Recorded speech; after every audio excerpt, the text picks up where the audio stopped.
오늘도 우리가 하나님의 말씀을 또 보겠습니다. 베델 수양원은 여러분들을 위해서 있습니다. 여러분들이 베델 수양원을 위해서 오시지 않았지요? 그렇습니까? 여러분이 베델 수양원을 위해서 오시지 않았습니다. 여러분들을 위해서 베델 수양원이 있습니다. 그러니까 여러분들에게 꼭 필요한 것을 도와드리려고 하는 곳이 이 베델 수양원입니다. 여러분들이 여기 와서 좀 지내보니까 상당히 도움이 되지요. 참 많은 분들이 회복되는 이런 모습, 살아나는 모습을 보면서 참 얼마나 기쁜지 모릅니다. 특히 우리 저기 아토피 앓고 있는 우리 청년이 정말 형편없이 왔는데 지금 저렇게 예쁘게 깨끗하게 앉아 있잖아요. 그죠?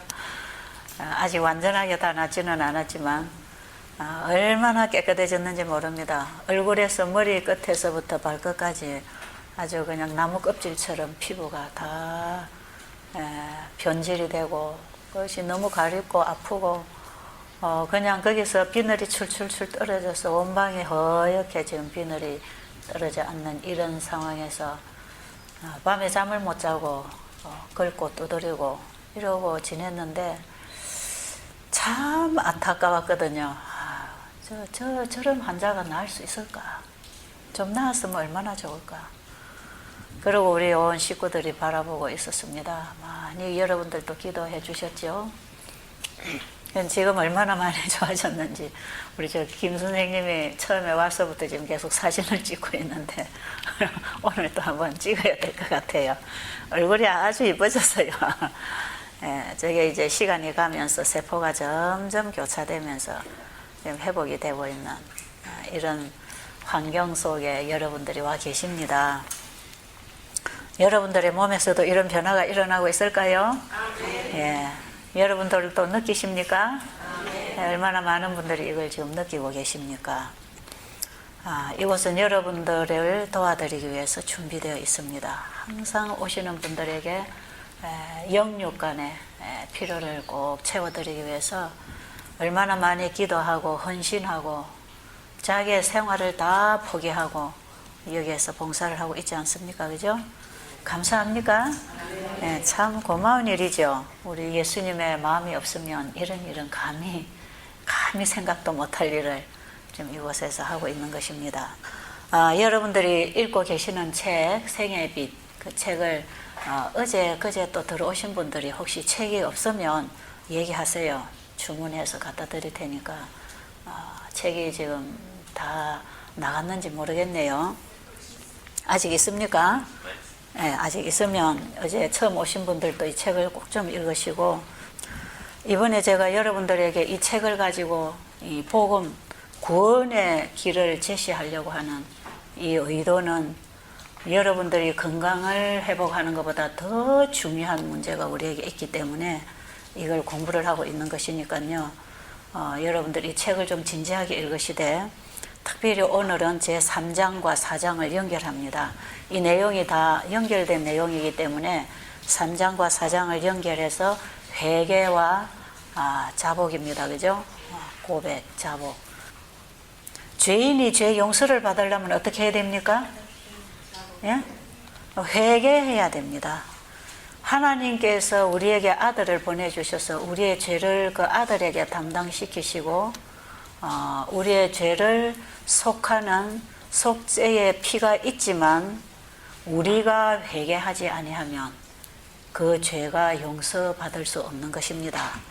그래서 우리가 오늘 회개해야 된다는 부분인데 무엇을 어떻게 회개해야 되는가 이런 부분을 다루고 있는 부분인데 저는 이 책 전체 중에서 오늘 이 주제가 제일 중요하다고 생각이 듭니다.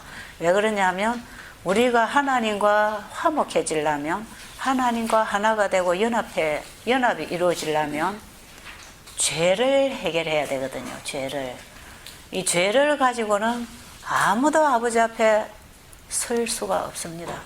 그래서 이 죄 문제를 해결하기 위해서 예수님을 이 땅에 보내주셨기 때문에 오늘 저는 이 말씀을 여러분에게 요약해서 얘기를 하면서 여러분 이 책을, 이 장을 한 10번 이상 좀 읽으시기를 바랍니다. 오늘 비가 오죠? 비 오는 날은 밖에 나가서 운동 잘 못하잖아요. 오늘은 방에서 이 책을 읽으시면서 이 마음의 운동을 많이 하시기 바랍니다. 자, 여기 맨 앞에 보니까 많은 사람들이 가지고 있는 질문이라고 이러면서 그것이 무슨 질문인가? 맨 앞에 보면 사람이 어떻게 하나님 앞에 의로워질 수 있는가? 사람이 어떻게 의롭게 될 수 있는가? 우리가 오직 그리스도를 통해서만 하나님과 화목해질 수 있다. 우리는 오직 그리스도를 통해서만 하나님과 화목해질 수 있다. 그러면 우리가 어떻게 그리스도께 나갈 수 있는가? 그리스도를 통해서만 하나님과 화목해질 수 있는데 어떻게 그러면 우리가 하나님께 그리스도에게 나갈 수 있는가? 이 죄 문제는요, 하나님과 우리 사이에 영원히 해결해야 할 문제입니다. 이 죄 문제 때문에 예수님이 이 땅에 오셨습니다. 그래서 죄 문제가 해결이 되지 아니하면 우리가 하늘에 들어갈 수도 없고 하늘이 영원한 천국이 될 수도 없어요. 그래서 죄 문제가 해결이 돼야 되는데, 그래서 이 죄 문제를 다루는 것, 이 회개와 죄 용서에 대한 이 부분은 참으로 중요한 부분인데 우리가 회개를 하라고 하는 것인데, 그 사도행전에 보면 베드로가 예수님에 대해서 증거합니다. 그죠? 너희들이 십자가에 못 박아 죽인 그 예수가 바로 우리를 구원하기 위하여 우리의 죄를 지고 십자가에 죽으신 그 메시아, 우리의 구원자라는 사실을 베드로가 크게 능력을 받아서 백성들에게 가서 그들의 죄를 고하는 설교를 할 때에 사람들이 그 사실을 깨달았을 때 어떻게 했습니까? 우리가 어찌할꼬 그랬어요. 어찌할꼬. 오늘날 우리의 회개도 예수님이 왜 십자가에 죽으셨는지를 깨닫게 되면 어찌할꼬가 나옵니다. 그 예수님이 왜 죽으셨습니까? 죄 문제를 해결해 주시기 위해서, 하나님과 우리 사이에 영원히 해결되어야 할 그 죄 문제가 있었단 말이에요. 그렇기 때문에 그 죄 문제를 위해서 예수님이 이 땅에 오셨고 그분이 십자가에 돌아가셨습니다. 그리고 죄가 되는 불법에서 우리를 건져주시기 위하여 그분은 온전한 순종을 하셨습니다. 그때에 베드로가 뭐라 그랬습니까? 우리가 어찌할꼬 할 때에 베드로가 뭐라 그랬죠? 사도행전 2장 38절에 보면 너희가 회개하여 죄 사함을 받아라 그랬어요. 그게 회개입니다. 회개하여 죄 사함을 받아라. 그 다음에 3장 19절에 가보면 너희가 회개하고 돌이키라 그랬어요. 회개하고 죄 사함을 받아라는 의미는 다시 말하면 죄에서부터 돌이키라, 죄에서부터 떠나라 이런 얘기입니다. 그 죄를 다시는 범치 말라. 그 죄를 버리라. 진정한 회개는 개혁이 따른다 그럽니다. 개혁이 따르지 않는 회개는 진정한 회개가 아닙니다. 하나님 앞에 죄를 고해놓고 그 죄에 또 머무르고 있으면 그것은 진정한 회개가 아니라는 것입니다. 그래서 이사야 55장 7절로 보면 악인은 그 길을, 불의한 자는 그 생각을 버리고 여호와께로 돌아오라. 그러면 널리 용서하시리라. 내 생각은 너희 생각과 다르고 할 때에 그 회개라고 하는 의미는 굉장히 깊은 것이고 넓은 것이고 굉장히 광범위한 의미가 있다는 것입니다. 나의 생각과 너희 생각은 하늘과 땅처럼 다르다고 할 때에 우리의 회개는 정말 하나님이 기뻐하시는 그런 회개, 그 회개가 왜 필요한가, 이런 부분에 있어서 하나님께서 우리에게 하나님께로 돌아와서 죄를 버리고 회개하고 용서를 받고 구원을 받으라고 하는 그 말씀 속에는 엄청난 우리가 이해할 수 없는 높고 거룩하고 깊은 의미가 있다는 사실을 알아야 합니다. 자, 그럼 우리가 어떻게 회개를 해야 되는가에 대해서 성경의 몇 구절 제가 좀 소개를 해드립니다. 마태복음 6장 12절에 보면 우리가 우리에게 죄 지은 자를 사하여 준 것 같이 우리 죄를 사하여 주옵시고 그랬죠. 어디에 나오는 내용입니까? 예수님이 가르쳐 주신 기도문 가운데에 포함되어 있는 내용입니다. 우리가 하나님 앞에 회개할 때 죄를 가지고 가서 용서를 빌 때에 어떻게 기도하라 그랬죠? 우리가 우리에게 죄 지은 자를 사하여 준 것 같이 우리 죄를 사하여 주옵시고. 그럼 우리가 우리의 죄를 가지고 아버지 앞에 갈 때에 어떻게 회개하라고요? 내가 나에게 죄 지은 자를 나도 용서합니다. 그러니 내가 나에게 죄 지은 자를 미워한 그 죄를 용서해 주십시오. 이렇게 회개해야 합니다. 그러니까 내가 미워하던 사람을 미워하는 거 포기하고 내가 미워하게 된 그 사람을 용서하고 주님 앞에 가서 그 죄를 사하여 달라고 기도할 때 사하여 주신다 이 말이에요. 그러니까 악인은 그 길을 불의한 자는 그 죄를 버리고 하나님 앞에 와서 회개하면 긍휼히 여기시고 널리 용서하신다는 것입니다. 그렇죠? 자, 이렇게 하실 마음이 있으십니까? 그 다음에 누가복음 11장 4절에 보면 우리가 우리에게 죄 지은 모든 사람을 용서하오니 우리도 사하여 우리의 죄도 사하여 주옵시고. 이거 뭡니까? 우리가 우리에게 죄 지은 모든 사람을 다 용서합니다. 그러니까 미운 사람 하나도 없어야 됩니다. 그렇죠? 원수 갚고 싶은 사람이 하나도 없어야 됩니다. 그걸 다 뭐 했기 때문에 다 용서했기 때문에 우리 주님께서 용서해 놓으신 그 죄인을 우리가 용서해야 됩니다.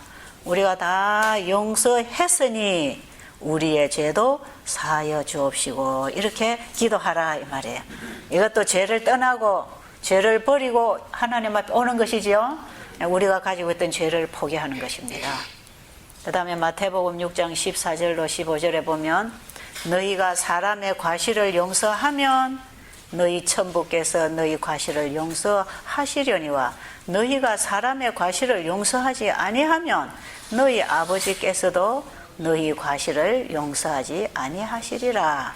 자, 하나님 앞에 죄 용서를 구하는 사람은 나와 같은 다른 죄인을 용서해야 됩니다. 그렇죠?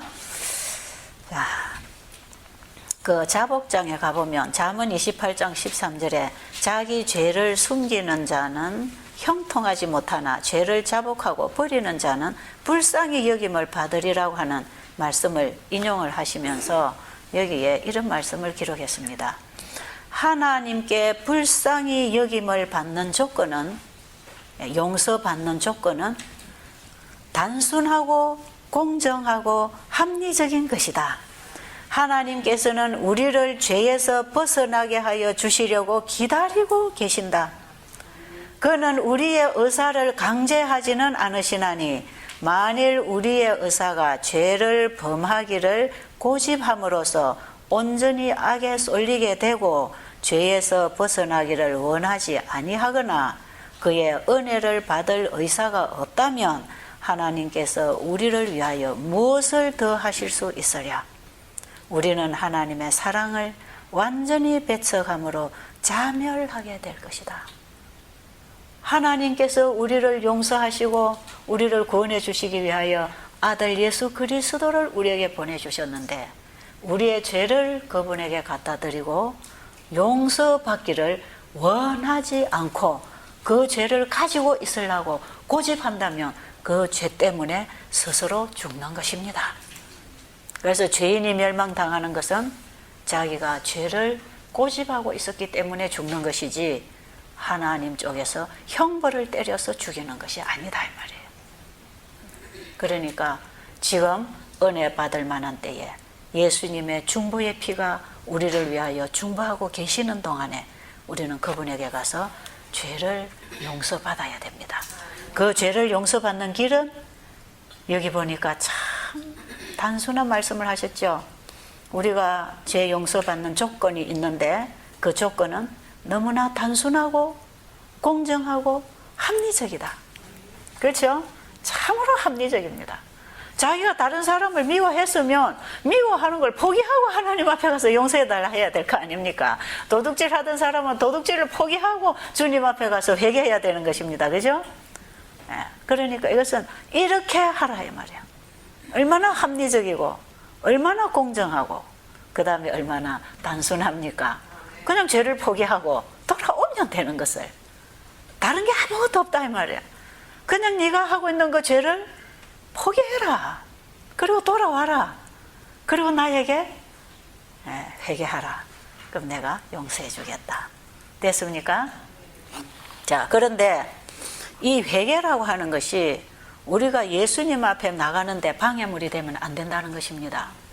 회개를 해야 예수님 앞에 나갈 수 있다. 이렇게 해서 회개가 예수님 앞에 가는데 방해물이 되면 안 되고, 예수님 앞에 갈 때 뭘 가져가야 된다고요? 죄를 가지고 가라 이 말이에요. 예수님 앞에 나갈 때 죄를 가지고 그대로 가는 것입니다. 그러니까 죄인이 예수님 찾아가는데 걸림돌이 있습니까?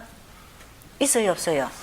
전혀 죄인이 용서받기 위하여 예수님 앞에 나갈 때에 걸림돌은 아무것도 없습니다. 뭘 가지고 가면 되니까요?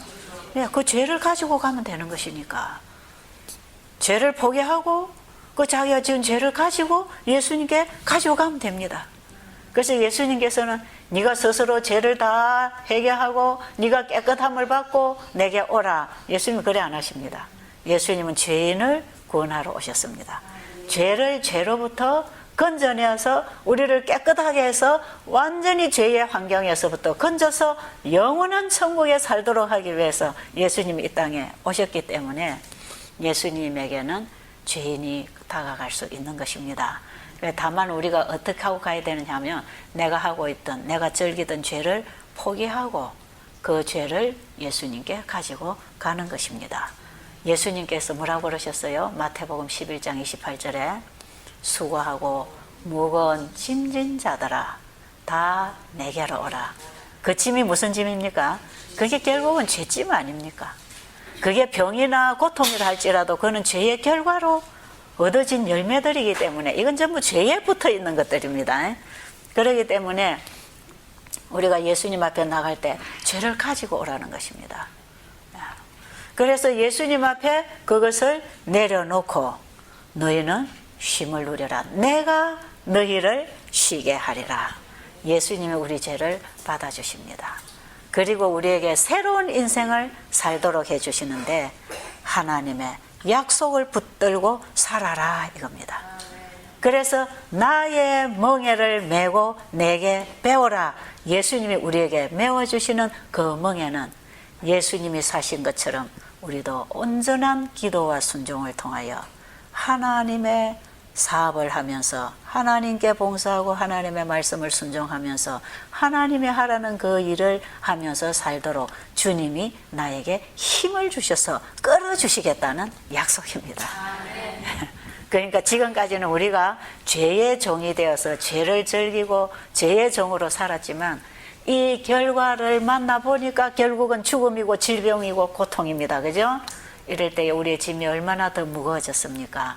이때에 누구에게 오라고? 그 무거운 짐을 지고 내게 와라. 그럼 내가 그걸 다 받아주고 너에게 쉼을 주되 너에게 새로운 삶을 주겠다 이겁니다. 사람은 또 살아야 되니까 새로운 삶을 주는데 그 삶이 무슨 삶이라고요? 예수님의 멍에를 받는 것입니다. 예수님과 연합하는 것이다 이 말이에요.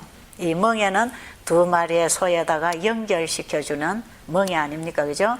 그래서 혼자서 짐을 끌는 것보다 두 마리의 소가 짐을 끌으면 쉽게 가는 것처럼 우리가 예수님의 멍에를 받고 예수님과 함께 가면 예수님이 자꾸 앞서서서 끌어주시기 때문에 우리는 참 쉽고 가볍다 이 말이에요. 그런데 예수님이 우리에게 끌으라고 하는 그 지워주시는 멍에는 뭐냐면 예수님처럼 온전한 믿음으로 순종하라는 것입니다. 하나님의 약속이 그대로 이루어질 걸 믿고 죽어도 하나님이 옳습니다 하는 심정으로 순종하라 이 말이에요. 예수님은 그런 믿음을 가지셨지 않습니까? 내가 십자가에 죽어도 나를 죽으라고 하신 아버지가 옳습니다. 아버지의 말씀을 따르는 것이 그것이 맞습니다. 이런 심정으로 하나님의 약속을 바라보면서 살아가라고 하는 것입니다. 하나님 우리에게 많은 약속을 주셨습니까? 하나님은 우리와 함께 하신다는 약속의 보장의 말씀이 온 성경을 통해서 우리에게 와 있지 않습니까? 자, 무엇을 회개해야 되는가? 무엇을 여기에 보니까 우리가 몇 분을 이래 좀 보면 그 바로가 회개한 것은 죄의 결과가 두려워서 잘못했다 이렇습니다. 그죠? 그리고 또 돌아서면 그 결과가 없어지면 또 돌아서서 죄 짓죠. 그렇죠? 발람은 무슨 죄를 지었다 그럽니까? 발람은 그것도 죄의 결과가 두려워서 회개는 하지만 자기가 하고 싶은 일은 그대로 고집하고 또 하려고 했단 말이에요. 가룟 유다는 어떻게 회개했다 그랬죠? 가룟 유다는 자기가 무죄한 피를 팔고 죄를 범하였다고 했지만 그 죄의 결과가 두려워서 회개한 것이지, 진정으로 그가 우리를 구원하러 오신 메시아를 자기가 배척한 것에 대한, 그리스도를 거절한 것에 대한 죄를 회개하지 않았고, 자기 속에 있는 자기가 그리스도를 거절하는 그 죄, 그 자를 회개하지 않았습니다.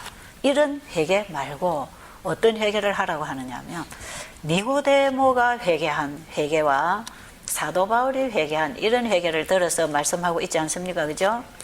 자, 그럼 니고데모가 예수님을 찾아왔을 때에 자신이 어렵다고 생각했어요? 죄인이라고 생각했어요? 니고데모가 예수님 찾아갈 때에는 자기가 죄인이라고 생각 안 했습니다.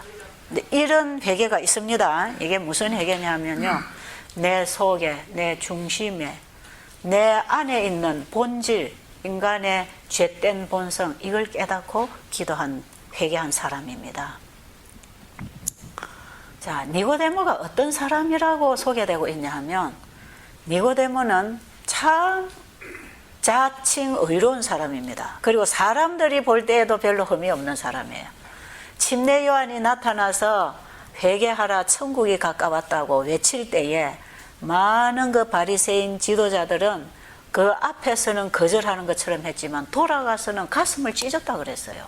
자기 속에 죄를 보고 찢었다 그랬어요. 그런데 니고데모는 그 기별을 들었을 때에 자기에게 죄를 찾아내지 못했답니다. 그만큼 완벽하게 율법주의로 사는 사람이에요. 그래서 니고데모는 교회에서도 성경을 잘 가르치는 선생이었고, 외부로 세상의 바깥에서도 영예로운 국회의원이었다 그러잖아요. 그러니까 세상적인 지위도 있는 사람이요, 이 사람은 재력도 있는 사람이고, 명예도 있는 사람이고, 지위도 있는 사람이고, 덕망도 있는 사람이고, 거기다 하나 더 붙였는데 그게 영적인 사람입니다. 영적인 사람. 뭘 보고 알 수 있느냐 하면, 예수님이 나타나셔서 천국 복음을 전파하실 때 그 기별이 하늘로부터 온 기별인 걸 깨달을 수 있었단 말이에요. 그게 영적 분별이거든요. 사람이 무조건 영적이라고 다 어려워진 건 아닙니다. 예. 영적 분별력이 있어서 죄를 잘 꼬집어내고 사람을 잘 분별했다고 해서 자기가 어려워진 것도 아니에요. 니고데모는 이런 걸 다 갖추고 있는 사람. 그래서 니고데모는 그 시대에 누구보다도 정말 완벽하리만큼, 그래서 니고데모는 상당한 권위가 있었고 상당한 자존심이 있었고 상당히 사람들에게 인정을 받고 존경을 받는 참으로 훌륭한 지도자요. 세상적으로나 교회 안에서 굉장히 이 사람은 훌륭한 지도자였습니다. 그렇기 때문에 그 예수님을 찾아갈 때에 니고데모는 자기 자신이 그렇게 죄인이라는 그 죄를 받으려고 간 것도 아닙니다. 그분은 아직 예수님을 메시아로 인정도 못했고 자기 속을 깨끗하게 하고 싶어서 뭔가 빛을 받기 위해서 간 사람도 아니고, 다만 예수 청년 입에서 나오는 그 진리가 너무 매력적이고 너무 권능이 있고 힘이 있고, 야, 저 사람 보통 사람이 아니다, 저 사람에게 가서 내가 한 수 더 배워야 되겠다. 내가 깨닫고 공부한 것보다 저 사람은 더 깊이가 있어. 내가 성경 공부 좀 하러 가야 되겠다. 그래서 예수님을 찾아갔으니까 얼마나 진리의 빛을 찾고 있는 훌륭한 선생입니까? 그죠? 이렇게 훌륭한 사람이었어요. 그런데 거기에 뭐가 들어있었습니까? 자아가 들어있었습니다. 자아가. 나는 이런 사람이다. 당신들이 나를 알아줘야 된다. 이런 자아가 니고데모 속에 있었기 때문에 예수님을 당당하게 사람들 앞에서 만나서 공부하지 못하고 어떻게 했습니까? 밤에 아무도 몰래 예수님 혼자만 있는 곳을 알아놨다가 거기에 살짝 찾아가서 한 수 배워가지고 사람들 앞에 또 훌륭한 설교를 하려고 했던 그런 사람입니다. 그 당시 예수님이 인정받았어요? 못 받았어요? 예, 예수님이 얼마나 무시당하고 멸시천대받고 그 사람을 이상한 취급을 하고 있는 이런 상황에서 자기가 그분하고 대화하고 교제하고 배우면 사람들에게 찍힐까 봐, 그죠? 교회가 유대 지도자들에게 자기가 찍히고 사람들에게 자기 체면이 손상이 되고 이럴까 싶어가지고 살짝 몰래 찾아갔습니다. 자, 예수님이 그거 아실까요? 모르실까요? 예수님 잘 아십니다. 그러나 니고데모의 여기까지의 이 모습은 예수님이 인정하셨습니다. 그렇죠? 네. 니고데모는 99.9% 하나님 가까이 갔던 사람이에요. 그래서 우리가 정말 거듭난 사람이 되지 않고 정말 우리가 부족해도 정말 우리가 행위로라도 하나님의 뜻대로 살려고 노력하고 자기를 굴복하고 진리가 주어지는 대로 순종하려고 최선을 다해서 노력해야 됩니다. 이렇게 열심히 자기가 하려고 하는 사람은 끝까지 빛으로 가기 때문에 예수님 만나는 것이에요. 우리가 거듭나지 아니하면 아무것도 아니기 때문에 저거는 육이고 저는 거듭나지 않았기 때문에 무시할 수는 없는 것입니다. 그러니까 내가 교회를 30년 50년 다녀도 아직 나는 거듭나지 못하고 이 모양이면 뭐 내가 교회 갈 필요가 있겠는가? 여러분 그렇게 생각하지 마시기 바랍니다. 거듭나는 경험이 없었어도 우리가 주어지는 빛에 순종하려고 하고 교회에서 영혼구원 사업을 위하여 일할 때에 열심히 봉사하고 내가 할 수 있는 것으로 봉사하고 헌신하고 연합하고 주님 뜻대로 더 살려고 우리가 할 수 있는 최고의 노력을 하면서 빛을 따라갈 때에 우리의 무능함을 깨닫게 되고 우리 자신을 보게 될 것이고 거기서 우리가 예수님의 십자가 앞에 굴복하게 되는 것입니다. 그러니까요, 교회에서도 열심히 성경 읽고 공부하고 가르치고 봉사하는 사람이 예수님 만나게 돼 있어요. 그런데 뭐 교회 가서도 말씀에 진리에 별 관심이 없고 교회 하는 사업에도 관심이 없고 뭐 설교는 목사들이 하는 것이고 뭐 저거는 돈 많은 사람이 교회 짓는데 헌금하는 것이고 뭐 시간 있는 사람이 봉사하는 것이고 나는 바쁘니까 이러면서 그저 이 복음 사업에 연합하지 않고 사람들에게 자기의 그 어떤 유익이 생기지 아니할 때는 희생하지 않는 이런 정신으로 살아가면요 더 이상 빛이 없습니다. 그렇기 때문에 우리가 예수님을 만나는 자리에 이르지를 못하는 것입니다. 그런데 니고데모는 자기에게 주어진 빛대로 자기가 순종하려고 최선을 다한 사람입니다. 그러니까 율법을 완벽하게 지켰던 사람인데 다만 뭐만 안 됐는가? 마음의 변화가 일어나지 않았어요. 마음이 새 생명으로 부드러워지고 자아가 죽고 그리스도가 내 안에 주인이 되어 있는 그 단계를 가지 못했습니다. 그러니까 그거 하나만 딱 깨어지면 니고데모는 너무나 훌륭한 지도자, 하나님이 직접 사용하시는 그런 지도자가 될 수 있는 사람이었기 때문에 니고데모가 찾아왔을 때에 예수님은 니고데모를 가르치려고 하지 않았습니다. 그래서 너희에게 필요한 것은 이론적인 성경 지식이 아니다. 지금 너희에게 필요한 것은 거듭나는 것이다. 새 마음을 갖는 것이다. 네가 성령의 경험을 해야 된다. 네가 착하고 네가 완벽하고 네가 전혀 도덕적으로 윤리적으로 네가 어떤 하자가 없다고 해서 네가 내 말을 알아듣고 내가 주는 영생을 얻는 것은 아니다. 네가 내 말을 알아듣고 하나님을 보려면 네가 거듭나는 경험을 해야 된다. 그걸 가르쳐 주셨어요. 여러분 시간이 되시면 시대 소망의 니고데모장을 한번 또 읽으시기 바랍니다. 이 시대 소망에 풀어놓은 걸 요약했다 그랬죠. 이 책은 요약해놨기 때문에 우리가 광범위하게 설명해놓은 책을 읽으면서 사복음서를 이해를 해야 됩니다. 그래서 예수님이 단도직입적으로 한마디 꽉 정수를 찔렀어요. 다른 설명이 필요 없었어요. 니고데모는 다 잘하고 있기 때문에. 그래서 뭐라고 그랬죠? 내가 진실로 진실로 내게 이르노니 사람이 거듭나지 아니하면 하나님 나라를 볼 수 없느니라. 아무리 인간의 노력과 수양과 단련과 우리의 삶의 행동을 교정하고 개선하고 바꿔서 의로운 사람이 되었다 할지라도 진정으로 아버지 앞에 내가 의롭다고 인정을 받을 수 있는 그 사람은 마음이 깨끗해야 된다, 이런 뜻입니다. 우리의 마음에 굳은 마음을 제하고 부드러운 마음을 주시는 그분을 내 안에 영접해야 됩니다. 그 마음은 예수 안에 있는 마음입니다. 너희 안에 이 마음을 품으라 곧 그리스도 예수의 마음이니 그는 근본 하나님의 본체시나 하나님과 동등됨을 취할 것으로 여기지 아니하시고 오히려 뭐가 되셨다고요? 종이 되셔서 죽기까지 아버지 앞에 복종하시고 십자가에 죽으심으로 하늘에 있는 것이나 하늘 안에 있는 것이나 땅에 있는 것이나 땅 아래 있는 모든 만물이 그분 앞에 무릎을 꿇게 하셨다, 이 말이에요.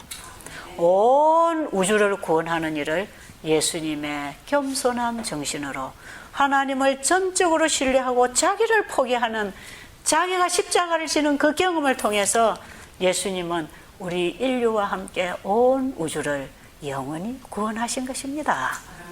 그 마음을 품을 때 우리는 영원한 우주의 일원이 된다, 이 말이에요. 이게 너희 안에 예수님의 마음을 품으라, 이런 뜻입니다. 그래서 니고데모가 예수님에게 그 충고를 한마디 딱 받으니까 니고데모 자아가 어떻게 반응했죠? 당신은 말도 안 되는 소리 하지 마라, 이겁니다. 내가 이렇게 착하고 어렵고 내가 율법을 이렇게 지켰는데 무슨 소리 하냐고. 당신 말도 안 되는 소리, 그런 소리 하지 말라고. 그게 뭐 어떻게 대답했죠? 내가 어떻게 이렇게 컸는데 엄마 뱃속에 들어갔다가 다시 납니까? 이런단 말이에요. 거듭나라고 하니까. 이것은 니고데모가 이 거듭나라고 하는 의미를 못 깨달아서 한 말이 아니고 뚱딴지같이 예수님 말씀에 반항하는 것입니다. 반항. 우리 자식들이 반항하면 말 안 되는 소리 하잖아요. 부부도 싸우다가 반항이 일어나면요, 말 안 되는 소리만 자꾸 하더라고, 보니까. 그렇죠? 이게 반항입니다, 그게. 이 니고데모의 자아가 이걸 거부하는 것입니다. 그 반항이 어디에서 일어납니까? 자아에서 일어나는 것이거든. 그냥 확 반항하고 일어나는 거죠. 그러나 예수님께서는 니고데모의 그런 점을 이해하시는 분입니다. 그래서 혼내키지 아니하시고 뭐라고 그래요? 예, 거듭나는 게 뭔지 설명을 하지 않습니까? 바람이 불어서 바람이 지나가면 나무가지가 흔들리고 흔적이 일어나는 것처럼 성령이 우리의 마음에 임하시면 바로 거듭나면, 물과 성령으로 거듭나면 우리의 마음에 변화가 일어난다. 자기가 죽고 성령이 오셨을 때 성령의 사역이 일어난다는 것입니다. 그 성령의 사역을 경험하라, 이 말이에요. 그러나 니고데모가 이런 사역을 경험을 아직 못 해봤어요. 자기가 율법을 지키는 것만큼 자기는 교만해지거든. 왜? 내가 했으니까.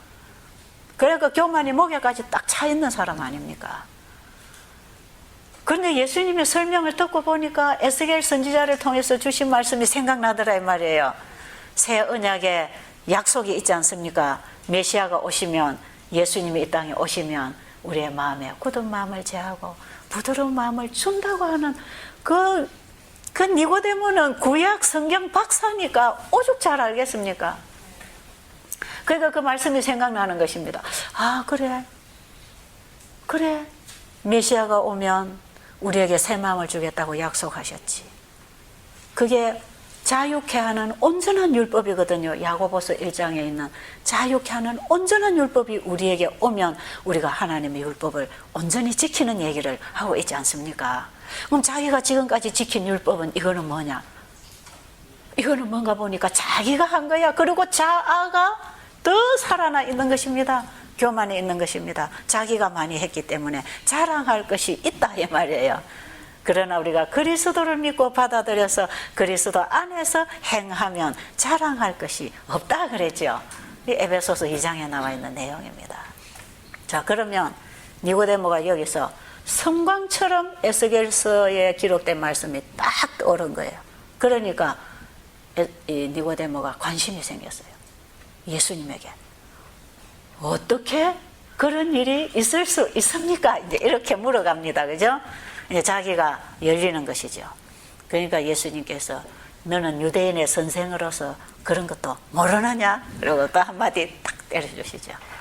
그러나 니고데모는 점점 관심이 생겨서 내가 유대인의 선생인데 내가 진짜 이것도 모르네. 그리고 그 경험을 자기가 하고 싶어서 내가 어떻게 이 경험을 할 수 있을까 할 때에 예수님께서 모세가 광야에서 뱀을 든 것 같이 인자도 들려야 하리니. 인자가 누굽니까? 니고데모 앞에 앉아있는 자기 자신이다 이 말이에요. 사람의 아들로 이 땅에 태어난 인자. 인자가 어디에 들리겠다고요? 십자가에 높이 들릴 때에 저를 믿는 자는 멸망치 않고 영생을 얻으리라 그랬어요. 요한복음 3장 16절이 그래서 유명한 것입니다. 하나님이 세상을 이처럼 사랑하사 독생자를 주셨으니 누구든지 저를 믿으면 멸망치 않고 영생을 얻게 하려 하심이라. 예수님을 믿으면 거듭납니다. 그런데 우리가 예수 믿는다는 것은 사단도 믿고 뜨는 그런 믿음을 지금까지 믿고 있다 이 말이에요. 왜? 사단이 우리에게 그런 믿음을 가르쳐주고 있더란 말이에요. 자기가 믿는 그 믿음을 우리에게 가르쳐줍니다. 지금 많은 기독교회가 강단에서 그런 믿음을 가르칩니다. 하나님이 살아계십니까? 하나님이 천지 창조했습니까? 하나님은 능력이 있으십니까? 죽은 자도 살리십니까? 예수님이 우리를 위하여 십자가에 돌아가셨습니까? 그분의 십자가의 피는 우리 인류를 구원하는 데 부족함이 없습니까? 마귀도 믿고 뜬다 이 말이에요. 그거 믿고 뜬다 이 말이에요. 우리가 그거 알았다고 해서 구원을 받는 게 아니라는 것입니다. 여기에서 구원의 복음이 멈춰버리면 전부 마귀가 가르치는 복음입니다. 이거는. 마귀가 그거 하라는 것입니다. 여러분, 지금 이 회개장이 얼마나 중요한지 아시겠어요? 우리가 할 일이 있다는 것입니다. 뭐 해야 됩니까? 그분의 사랑을 깨달으면 우리 안에 죄가 보입니다. 그렇죠? 그래서 예수님께서 이 요한복음 3장 16절에 복음을 자신을 통하여 하나님께서 우리를 구원하신다는 복음으로 설명을 했을 때 니고데모가 아직도 자기 앞에 있는 분이 메시아인 줄은 안 믿어지는 것입니다. 그러니까 아직도 거듭이 안 나요. 그리고 돌아가서 고민합니다. 정말 내가 이제는 가르치려고 성경 공부할 게 아니라 말씀에서부터 예수님을 만나고 거듭나려고 내가 성경을 봐야 되겠구나. 정신이 바뀌고 돌아갔습니다. 여러분이 혹시 이곳에 오셔서 이런 얘기 듣고 아직 거듭 안 나도 여러분들이 거듭 안 났다는 사실을 아시고 집에 가셔서 공부하시기 바랍니다. 그래서 니고데모는 집에 가서 열심히 구약 성경을 읽었습니다. 그때는 구약 성경밖에 없으니까. 구약 성경 전부가 누구 얘기입니까? 예수님 얘기 아닙니까? 오실 메시아에 대한 예언 아닙니까? 그래서 메시아가 오면 어떤 일을 하고 어떤 분으로 살고 어떤 말을 하고 어떤 일을 할 건지를 구약 성경을 읽어가면 읽어갈수록 이 예수라는 청년이 나와서 하는 일이 메시아에 대한 예언하고 이 사람이 하는 일하고 똑같다 이 말이에요. 그러니까 가슴이 자꾸 뜨거워집니다. 자꾸 뜨거워지고 그래서 집에 가면 성경 연구하고 나오면 예수님 따라다니고 그래서 얼마를 따라다녔는지 아세요? 한 3년 동안 예수님 따라다녔습니다. 먼 발치에서 바라봤어요. 저분이 진짜 예언한 그분이 나타난 건가? 여러분 예수는 아무나 예수라고 해서 예수가 되는 게 아닙니다. 아무나 나타나서 내가 예수다 한다고 예수가 되는 게 아니에요. 가짜 예수들이 많이 나타났지요. 가짜 예수들이 많아요. 근데 그 예수는요, 꼭 성경에 예언한 그대로 그런 모습으로 그때에 오셔가지고 그 일을 하셔야 그분이 우리의 구원자가 되는 것이지, 아무나 나타나서 내가 예수라고 해서 예수가 될 수가 없어요. 그런데 예수는 분명히 누구에게서 태어나야 돼요? 처녀에게서 태어나야 돼. 처녀에게서. 이 세상에 처녀에게서 태어난 사람 있습니까? 없어요. 근데 예수님은 처녀에게서 진짜 태어났습니까? 태어났어요. 그 다음에 예수님이 베들레헴에서 태어났습니까? 예. 그 다음에 예수님께서 이 땅에 오셔서 그 천국 복음을 전파하시면서 가난한 자에게 복음을 전파하셨습니까? 병을 고쳐주고 가난한 자를 먹이고 죄에 매여 있는 자들을 풀어주시는 속박을 하시면서 귀신을 쫓아내셨습니까? 예수님이 귀신을 쫓아내신 것은 오늘날 우리가 죄의 종이 되어 있는 우리를 죄에서 풀어주시는 사역을 실제로 보이는 귀신을 쫓아냈다 이 말이에요. 오늘날 우리를 죄병에서부터 건져주실 수 있는 그분이 우리를 진짜 죄의 결과인 질병에서부터 풀어주셨다 이 말이에요.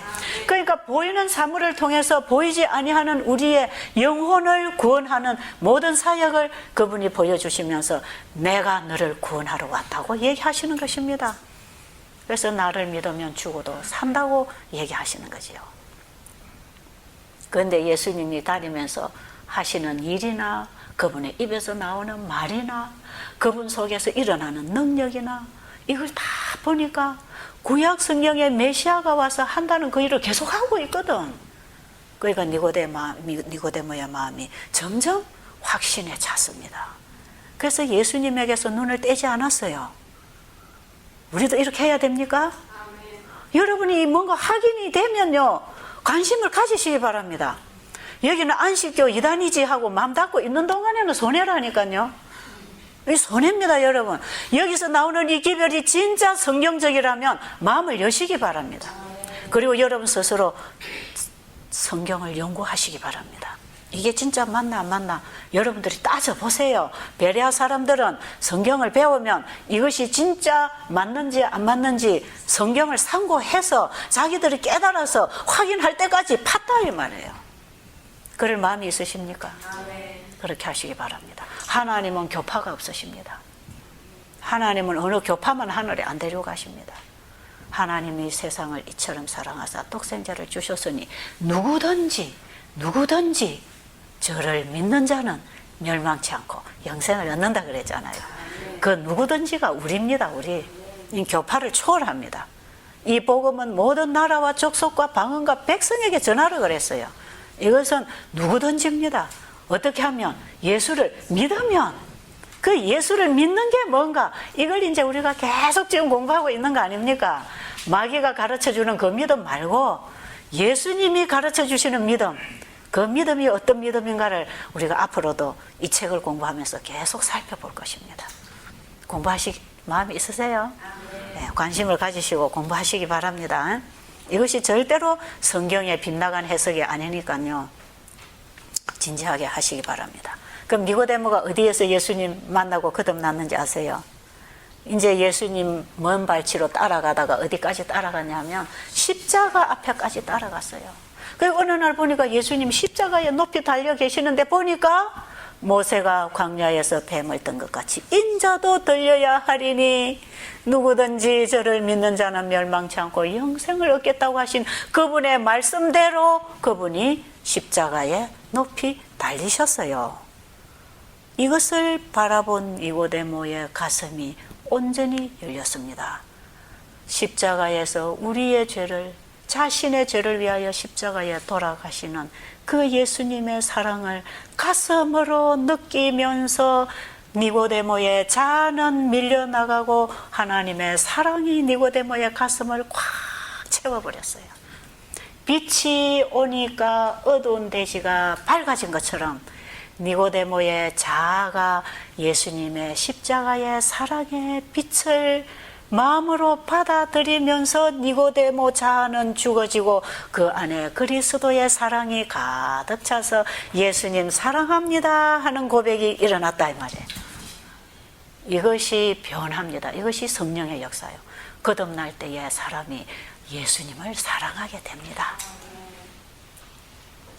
그 다음부터 예수님을 사랑하는 니고데모는 누구만 얘기하겠습니까? 예수님만 얘기하고 예수님이 기뻐하시는 일만 하고 예수님만 증거하기 위하여 자기 자신은 잊어버리는 것입니다. 그래서 니고데모의 마음에는 예수님만 계시기 때문에 니고데모가 있을 자리가 없어요. 그리고 니고데모가 그리스도인이 된 것입니다. 니고데모가 아니고 그리스도가 니고데모의 주인이 되었을 때 예수님의 마음을 가지고 예수님이 하라는 그 일을 하는 것입니다. 그래서 그 뒤에 니고데모가 어떻게 일했는지 아세요? 제자들하고 연합해가지고 그 능력받은 그 사도들과 함께 끼워서 자기가 예수님을 전하는 자리에 앞장섰어요.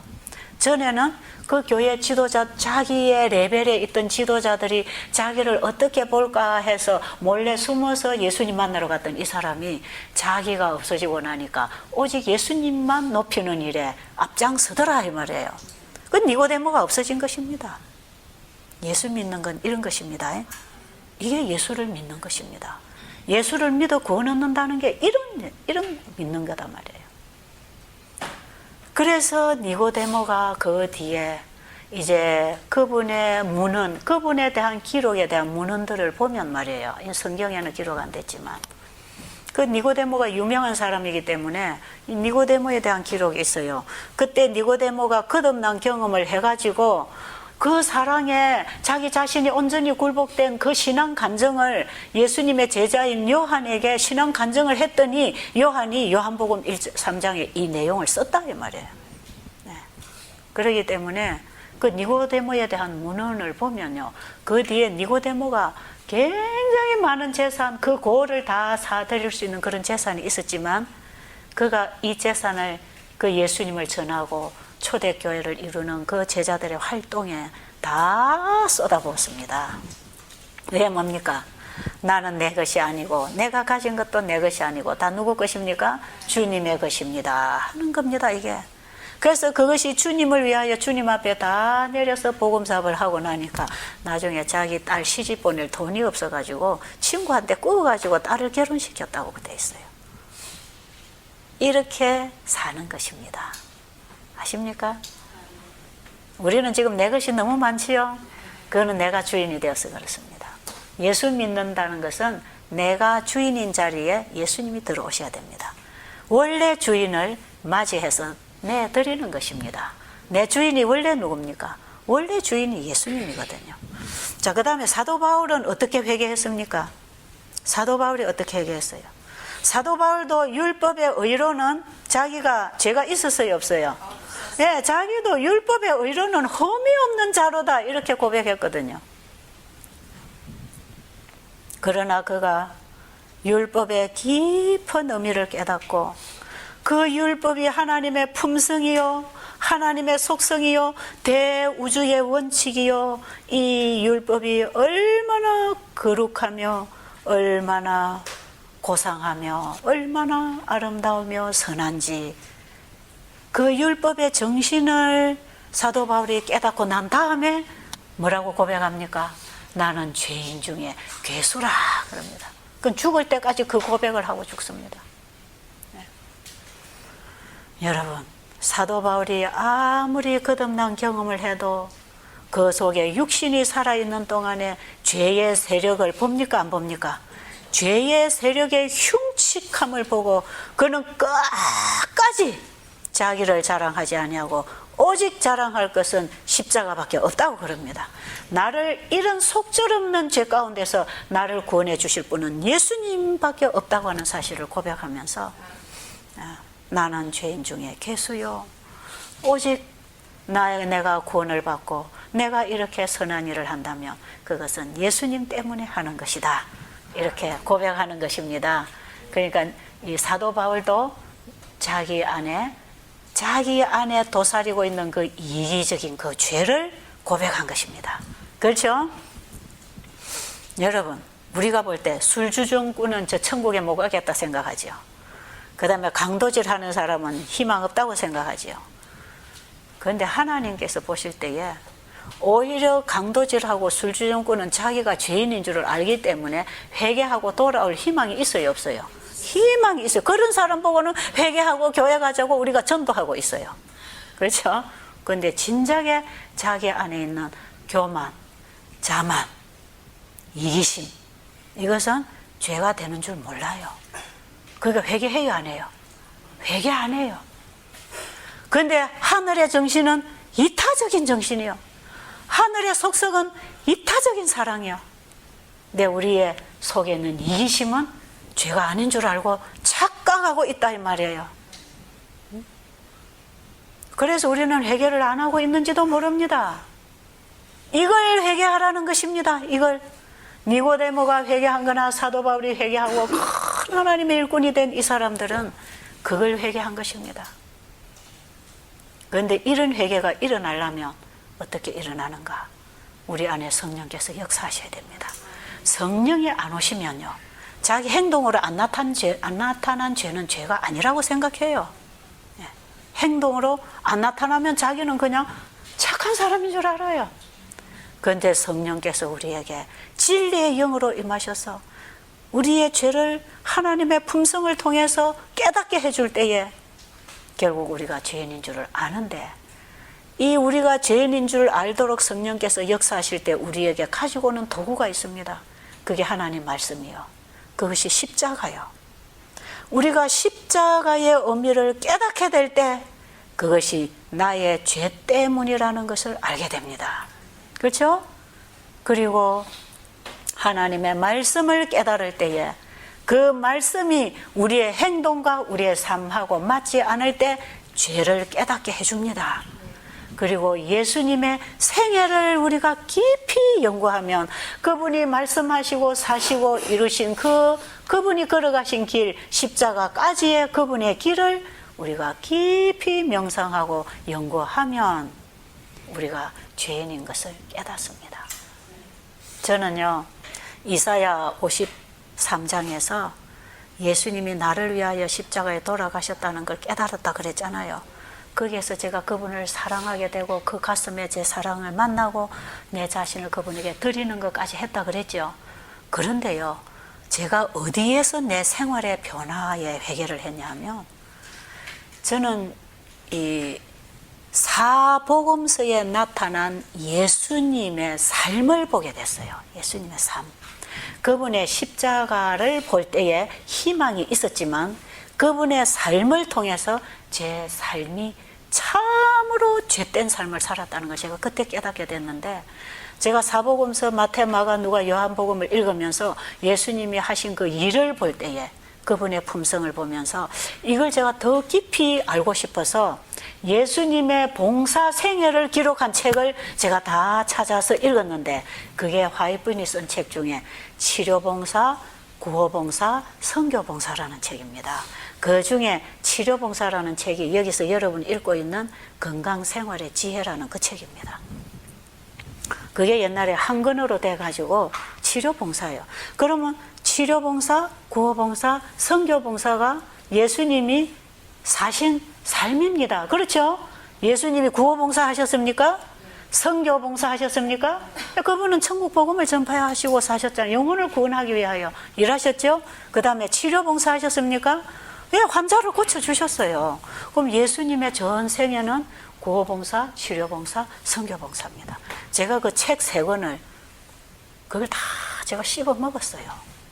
씹어 먹으면서 제가 마지막으로 치료봉사 제1장에 우리의 모본 예수 그리스도, 그분이 하신 일이 의료 선교 사업이었어요. 제가 이 장을, 앞장을 딱 읽는 동안에 제가 그 장 앞에서 얼마나 회개했는지 몰라요. 제가 그 예수님의 생애가 제 눈앞에 펼쳐질 때에 나는 너무나 이기적이고 엉터리로 살았다는 걸 제가 그때 깨달았습니다. 그러면 저는 그때요, 정말 예수님 앞에서 숨어버리고 싶었어요.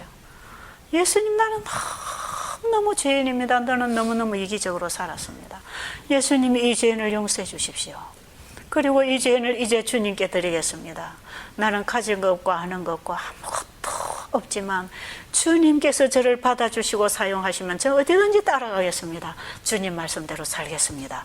제가 그런 헌신의 기도를 하면서요, 그 치료봉사 책을 끝장까지 다 읽었는데 저는 그 글자 한자도 안 빼고 그 책에 있는 글자 다 읽었어요. 그리고 그 장에 보면 매 장마다 거의 눈물 자국이 있습니다. 왜냐하면 읽을 때마다 회개하고 헌신하고 주님, 제가 주님 따라가고 싶습니다. 그때 제가 많이 부른 노래가 뭐냐면 사랑하는 예수님을 따라가고 싶으니 인도하여 주옵소서. 어디든지 가리다 날 위하여 보배 피를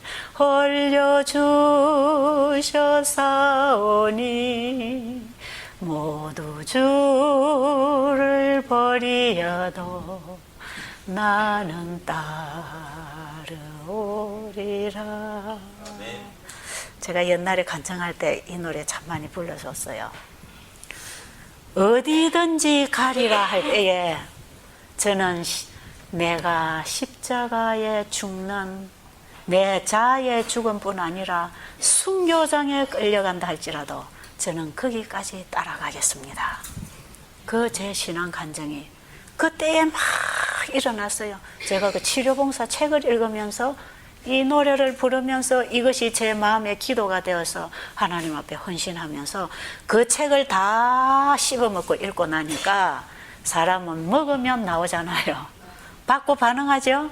그러니까 제가 이 사업을 하게 되더라 이 말이에요. 제가 이 사업을 하게 된 그 동기가 치료봉사입니다. 거기에서 제가 어떻게 일해야 될지 답을 다 잡았어요. 지금 제가 치료봉사하고 있습니까? 제가 지금 치료봉사, 구호봉사, 선교봉사 하고 있습니까? 제가 그래서 하게 된 이것이 예수님이 우리에게 보여주신 모본이고 나를 따르라고 하신 그 사업이더라 이 말이에요.